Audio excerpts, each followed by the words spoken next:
جب موت کا فرشتہ پہنچا فجاءہ وسکہ، کہ اب جب وہ فرشتہ پہنچا انسانی شکل میں حضرت موسیٰ کے پاس کہ جی میں نے آپ کی روح نکالنی ہے، تو ان کو تو پتہ نہیں تھا یہ فرشتہ ہے، انسانی شکل میں آیا تو یہ کام تو فرشتے کا ہے۔ تو حضرت موسیٰ نے نا زور سے ایک تھپڑ مار دیا، یہ کون بندہ ہے جو میری روح نکالنے کے لیے آ رہا ہے؟ وہ بھی بڑے جلالی پیغمبر تھے۔ اور مسلم کی حدیث میں ہے کہ حضرت اسرائیل کی جو آنکھ تھی نا وہ باہر نکل آئی، اتنے زور کا تھپڑ لگا۔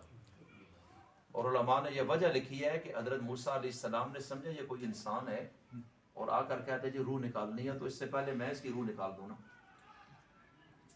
انہوں نے زور سے مارا تو یہ واپس ہو گئے اور جا کر اللہ تعالیٰ کی بارگاہ میں عرض کی کہ آپ نے جس بندے کے پاس بھیجا ہے نا وہ مرنا نہیں چاہتا وہ تو مرنا چاہتا ہے، وہ تو مرنا نہیں چاہتا، لا یرید الموت، وہ تو موت کا اس کا ذہن ہی نہیں ہے کہ میں مروں، میں نے روح کا بولا اور اس نے مجھے مارا۔ اللہ تعالیٰ نے فرمایا ہم تمہیں نئی آنکھ دے دیتے ہیں، تم واپس جاؤ اور حضرت موسیٰ کی بارگاہ میں ادب کے ساتھ عرض کرو کہ اگر آپ زندہ رہنا چاہتے ہیں فی الوقت تو آپ ایسے کریں کہ اپنا ہاتھ بیل کی چمڑی پر رکھیں، بیل کی چمڑی پر، اور آپ کے ہاتھ کے نیچے جتنے بال آئیں، یہ میں بخاری شریف کی حدیث پیش کر رہا ہوں آپ کے سامنے، یہ کوئی کہانی نہیں ہے۔ بیل کی چمڑی پہ جب ہاتھ رکھیں گے تو آپ کے ہاتھ کے نیچے جتنے بال آئیں گے ہم ایک ایک بال کے بدلے ایک ایک سال آپ کو زندگی دے دیں گے۔ اب ظاہر بات ہے جب آپ ہاتھ رکھتے ہیں تو نیچے تو ہزاروں بال ہیں، تو یہ تو بہت بڑی عمر ہے، لاکھوں سال بن جاتی ہے۔ ہر بال کے بدلے جب ایک سال عمر بن جائے اور ہاتھ کے نیچے 10,000 بال آ جائیں تو یہ عمر کا اندازہ تو لگائیں۔ یہ دوسرے لفظوں میں میں سمجھتا ہوں کہ قیامت تک گویا کہ آپ زندہ رہیں۔ تو ٹھیک ہے ہم آپ کے لیے یہ راستہ آپ کو دے دیتے ہیں اگر آپ نہیں مرنا چاہتے۔ حضرت موسیٰ نے اب یہ سوال کیا کہ جب اتنے بال ہاتھ کے نیچے آ جائیں اور میں اتنا لمبا عرصہ زندہ رہوں تو اس کے بعد کیا ہوگا؟ انہوں نے کہا پھر تو موت ہے۔ تو کہا پھر مرنا ہے، بچنا پھر بھی نہیں، تو پھر ابھی مر جانا بہتر ہے، روح نکال لو۔ تو میں عرض یہ کرنا چاہتا ہوں کہ موت سے استثناء کسی کا نہیں، اگر ہوتا تو اللہ تعالیٰ ان ہستیوں کو موقع بھی دے رہے ہیں۔ اور آپ کو پتہ ہے کہ حضرت موسیٰ علیہ السلام اولو العزم پیغمبر ہیں، اور علماء موجود ہیں کہ 4 رسول تمام رسولوں سے بڑے ہیں، تمام نبیوں پیغمبروں سے بڑے ہیں، جن میں ایک حضرت موسیٰ علیہ السلام بھی ہے۔ تو حضرت موسیٰ علیہ السلام کو بھی بطور خاص اللہ تعالیٰ نے ایک لمبی عمر کی آفر کی، لیکن ظاہر بات ہے پیغمبر تو اللہ کے اتنے قریب ہوتے ہیں کہ وہ دنیا سے زیادہ آخرت کو پسند کرتے ہیں۔ اور نبی کریم علیہ السلام نے ایک خطبہ دیا، آخری بات کرتا ہوں توجہ کیجیے، بزرگوں کو 7 جگہ دے دیں اس چرپائی پہ۔ عتیق صاحب آپ ادھر آئیں۔ حضرت ابو سعید خدری رضی اللہ تعالیٰ کی ایک حدیث ہے، بخاری شریف کے اندر ہے یہ بھی، کہ ہم مسجد میں بیٹھے ہوئے تھے اور اچانک نبی کریم علیہ السلام حجرے سے باہر تشریف لائے۔ جی آپ بیٹھ سکیں۔ کہ نبی کریم علیہ السلام اپنے حجرے سے مرض الوفات میں باہر تشریف لائے۔ رسول کریم صلی اللہ علیہ وسلم وفات سے پہلے تقریباً 14 دن سخت بیمار رہے اور اسی بیماری کے عالم میں اس دنیا سے تشریف لے گئے اور بخار کی شدت تھی۔ تو حضرت ابو سعید خدری رضی اللہ عنہ کہتے ہیں ہم مسجد نبوی میں بیٹھے ہوئے تھے مختلف جگہ سے، اور اچانک حضور حجرے سے باہر آئے اور اپنے ممبر پر قدم رکھا اور کھڑے ہو گئے، اور آپ نے کھڑے ہو کر ایک خطبہ دیا، اور اس خطبے میں آپ صلی اللہ علیہ وسلم نے اللہ تعالیٰ کی حمد و ثنا بیان کرنے کے بعد فرمایا کہ اس ذات کی قسم جس کی مٹھی میں میری جان ہے، اس ذات کی قسم کہ جس کی مٹھی میں میری جان ہے، آپ علیہ السلام اب یہاں سے اپنی گفتگو کا آغاز فرمانے لگے، اور آگے چل کر پھر آپ نے جملہ یہ ارشاد فرمایا کہ ایک بندہ ہے جس کو اللہ تعالیٰ نے، جس کے سامنے اللہ تعالیٰ نے اس دنیا کو بھی رکھا اور آخرت کی نعمتوں کو بھی رکھا، اور اس بندے نے اس ختم ہونے والی دنیا کو چھوڑ کر آخرت کی دائمی زندگی کو ترجیح دے دی اور پسند کر دیا۔ بس یہ جملہ بولا اور کچھ باتیں اور ارشاد فرمائی، اور صحابہ کرام بڑے غور سے یہ باتیں سن رہے تھے کہ حضرت ابو بکر صدیق رونے لگ گئے۔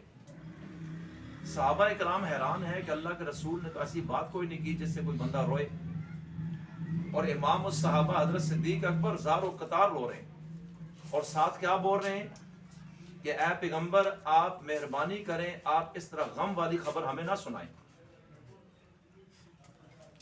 اور میرے ماں باپ، میرا مال اور میری جان پر بھی میں آپ پر فدا کر دوں، آپ یہ خبر ہمیں نہ سنائیں۔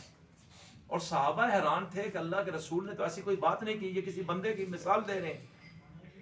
لیکن حضرت صدیق اکبر یہ سمجھ گئے ایک لمحے میں کہ یہ وہ بندہ اللہ کے رسول کی اپنی ذات ہے۔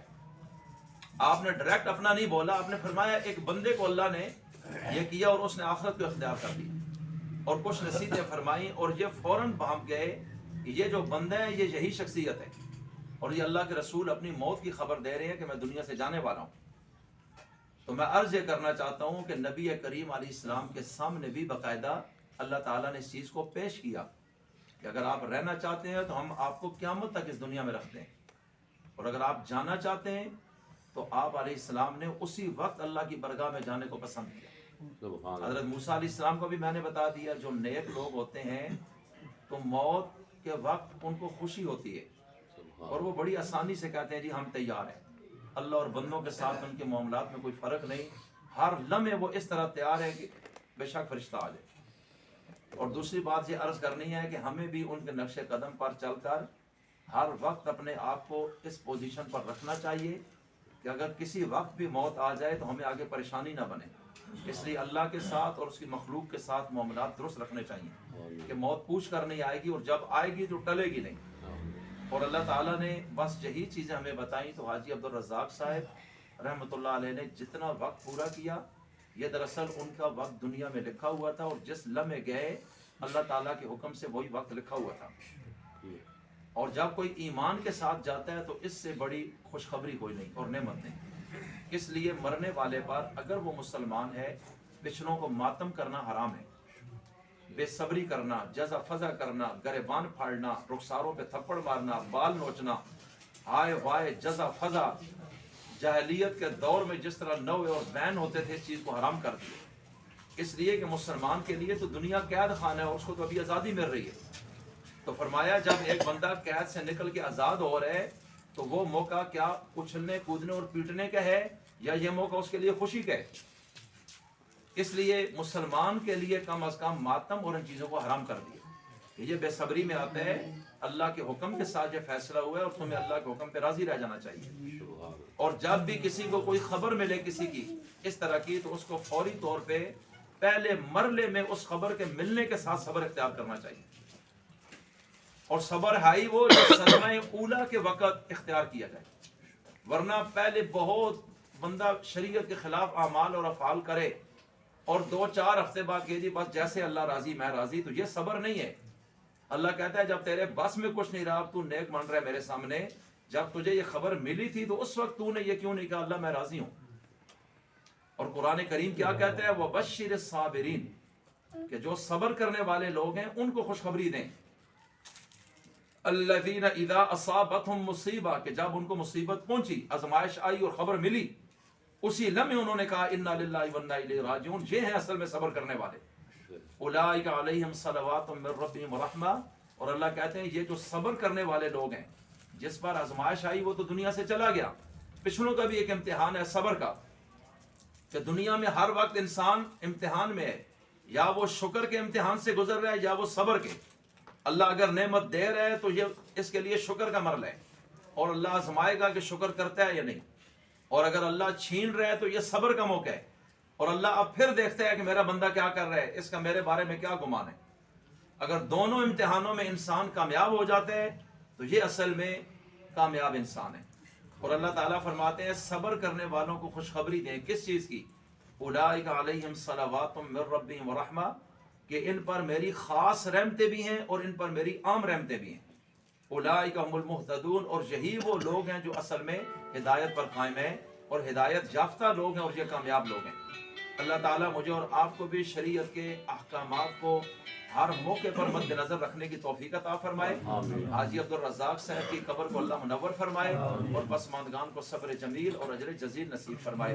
تمام احباب ایک مرتبہ سورہ فاتحہ اور 3 مرتبہ سورہ اخلاص پڑھیں، اس کے بعد دعا کریں. اس کے علاوہ درود شریف، استغفار، تسبیحات، اوراد، وظائف اور اس کے علاوہ ذکر اذکار کی جتنی شکلیں اور مالی جانی صدقات جتنے بھی اس نیت سے خاص کیے گئے، یا اللہ اس کا ثواب حاجی صاحب مرحوم کو نصیب فرما.